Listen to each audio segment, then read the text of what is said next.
You had breakfast yet? No, cowboy, I'm not hanging out. And how come you always tell me to stand up and face the music? You're not doing that, Dad. It's not that simple, son. I don't know about simple. If you and Mom aren't speaking to each other, that's a disaster, Dad. Who said we weren't speaking to each other? Didn't you just hear us? We were speaking to each other. Look, come here. Listen, sit down. You know, some things are stronger than words. That's crazy, Dad. No, it's not crazy. Lucky your mother and I have always had a connection. Stronger than words, beyond words, always. It's just that way even before you were a glint in your old pappy's eye. And that kind of connection doesn't disconnect. Ever. So you guys haven't stopped loving each other? Not a chance. Even though she won't let you live in your own house? It's amazing. Look, your mother is just a little...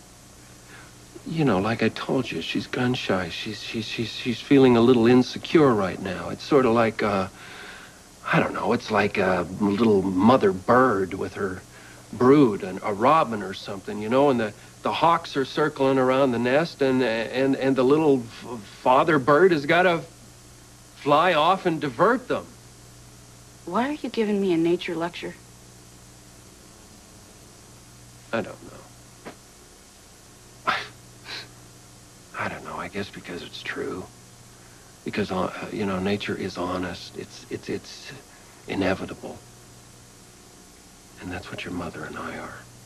Inevitable. Nothing will ever change that. We just have to give her a little time, because this whole thing is just going to blow over, man. It will. You know, when she gets over the guns and the fear, it'll blow over. It always does. But how? What are you doing about it, Dad? Do I always have a plan? Yes, you do. Thanks. Well, I got one here. It's just give your mother some time. You know? Let her get back to whatever normal is, you know? She's got her little chicks around her in her own home. She's got you back in school, and she'll have little Lulu sitting in her own high chair, you know, spitting up cereal and rubbing it in her hair, and she'll have Foster doing his Foster thing, and pretty soon the image of the guns and the blood and all that, it'll fade, like I said, man. You know, it always does. I don't know, Dad. I mean, you know, it's not so hard for me to act normal, you know? Kind of getting used to it.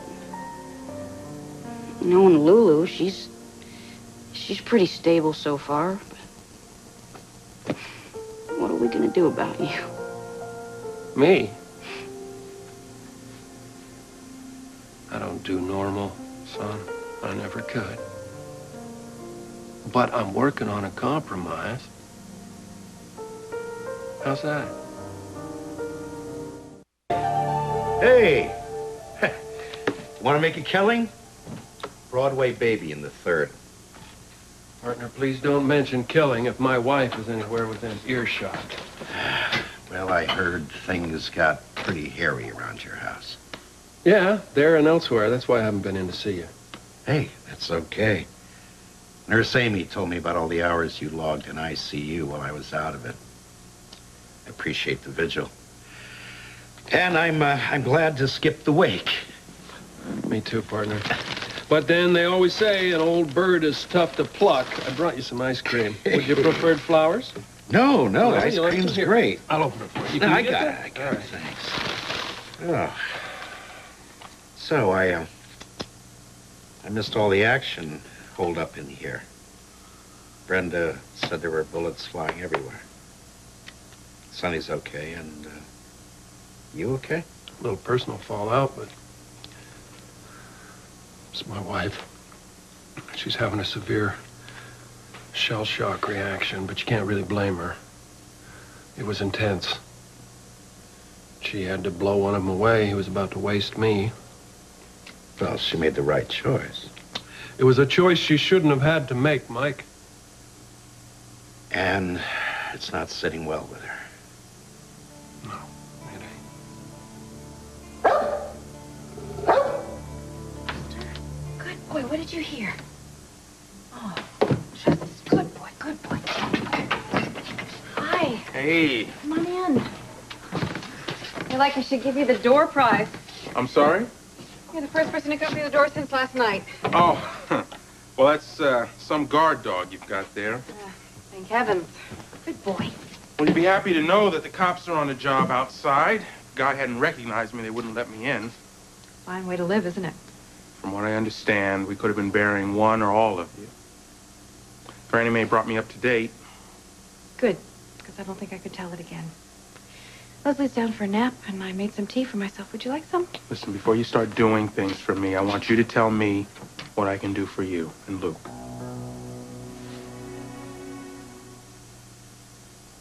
The real target of all this mayhem is Sonny Corinthos.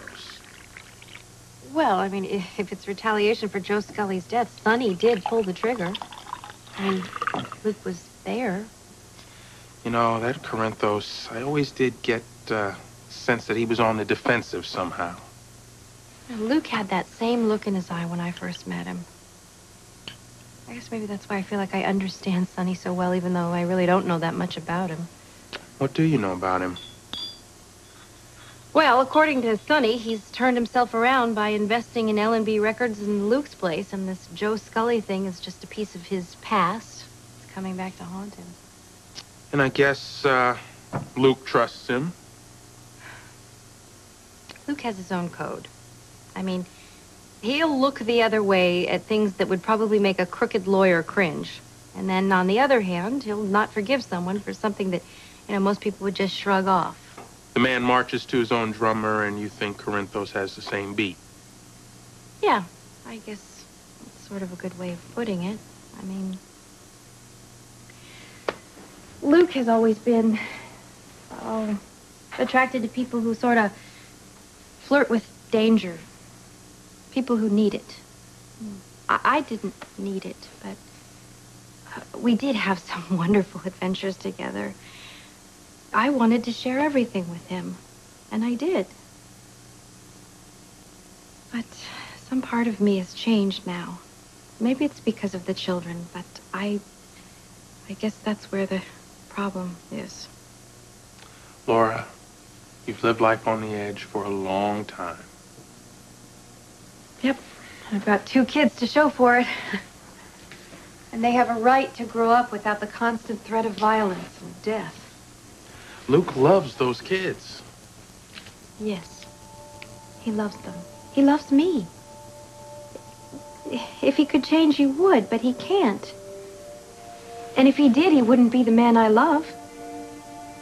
So I guess it's the old cliche. I can't live with him, and I feel like I'm going to shrivel up and die without him. So where do you go from there? You tell me.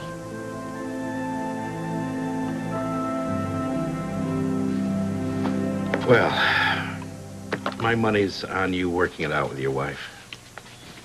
Well, thank you, Mr. Corbin. I appreciate that vote of confidence. Well, I haven't known you long, but I recognize the man who won't quit. Tenacious. That's you. You might say that. I did. Speaking of tenacious, Brenda's been asking a lot of questions. What about? About Sonny, about what went down, and whether he's involved in something illegal outside of his everyday activities. What'd you tell her? That I had no reason to suspect him. Well, good. Everybody gets a little nervous after something like this happens. Everybody's looking over their shoulder. But once the dust settles and it all falls back into place, everything will be cool. So, speaking of that, I think I better get my butt back to the club. Thanks for the ice cream. Don't mention it. Get out of this hospital bed, will you? I need you back there. Yeah, I'm working on it. Luke,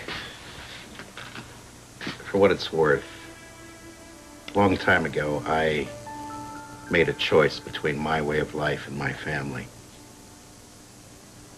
I wouldn't make the same mistake again.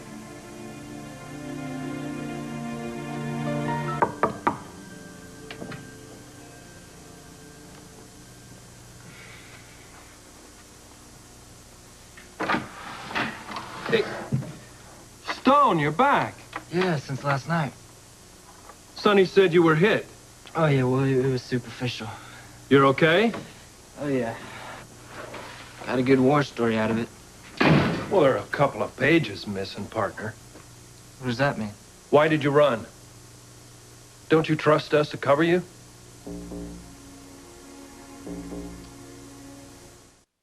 It's not that I don't trust you guys. Well? Look, I wanted to get out of the way so that you and Sonny would have one less person to worry about. But we did worry, Junior. I'm sorry. Well, don't let it happen again. We take care of our own. And I'll remember that. So will I. Stone, you took a hit on my watch. On my turf because of something I was involved in. That's not small to me. I'll remember it. And you remember. As long as I got a club, you got a place to work. Okay, thank you. You're welcome. So obviously Sonny's not around, huh? No, he didn't say where he was going. Well, I'll catch up with him later. How's this dyslexic treatment, whatever thing, going? It's good. You know, Kevin's been great. He's unbelievably cool. And he knows a lot about a lot of things. He's an educated man. Well, why don't you keep me up on how it's going, because, well, as soon as you get this reading and writing thing behind you, I'd like to start moving you up through the ranks.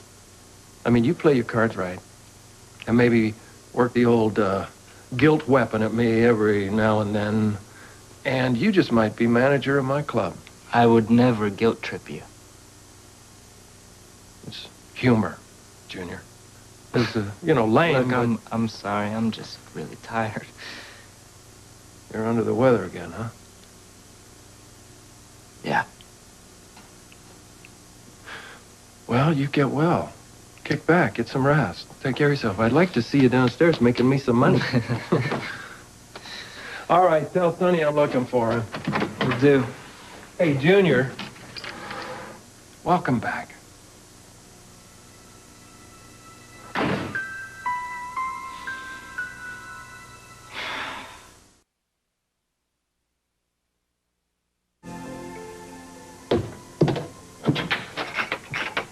Sonny?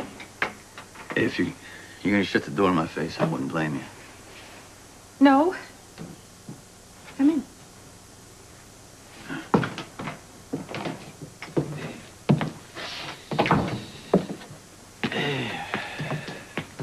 If you're looking for Luke... No, I'm here to see you. I owe you an apology. Are you in the mood to hear it? You don't have to apologize to No, me. I think I do. I brought a lot of trouble into your life, into your home, and sorry for that, If I could take it back, I would, but... But you can't. I don't blame you, Sonny.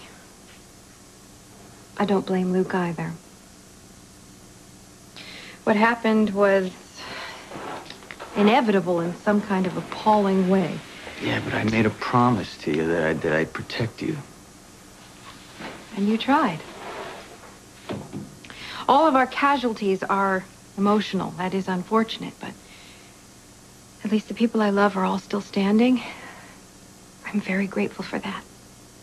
Yeah, you and Luke aren't together, and I feel terrible for that, I offered to bow out of the club, but he turned me down.